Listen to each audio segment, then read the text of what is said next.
नमस्कार, तुम्ही बघत आहात प्रखर न्यूज। टरबूज उत्पादक शेतकरी सध्या मोठ्या आर्थिक संकटात सापडलेत। बाजारात टरबूजला अत्यंत कमी भाव मिळत असल्याने शेतकऱ्यांची चिंता वाढली आहे। टरबूज लागवडीसाठी शेतकऱ्यांनी लाखो रुपये खर्च केले, मात्र बाजारात टरबूजला अपेक्षित दर मिळत नसल्याने शेतकरी हवालदिल झाले आहेत। व्यापाऱ्यांकडून केवळ 2 ते 3 रुपये किलो दराने टरबूज खरेदी करण्याची मागणी केली जात आहे। याशिवाय डिझेल टंचाईमुळे व्यापारी माल उचलण्यास टाळाटाळ करत असल्याचं शेतकऱ्यांचं म्हणणं आहे। त्यामुळे टरबूज शेतात खराब होण्याची आता भीती व्यक्त होत आहे। प्रखर न्यूज साठी भैयासाहेब माळी, सटाणा। टरबूज पिकाला बाजारभाव नसल्यामुळे शेतकरी मोठ्या प्रमाणात अडचणीत सापडला आहे।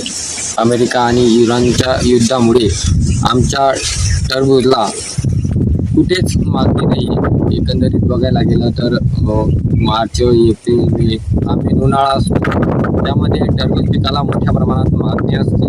दरवर्षी या महिन्यांमध्ये 15 ते 20 रुपयापर्यंत दर मिळतो, परंतु याही वेळेस 25 ते 30 रुपये दर होता। परंतु अमेरिका आणि इराणच्या युद्धामुळे आमचा टरबूज एक्सपोर्ट होतो, त्यामुळे मोठ्या प्रमाणात आमचं नुकसान होत आहे।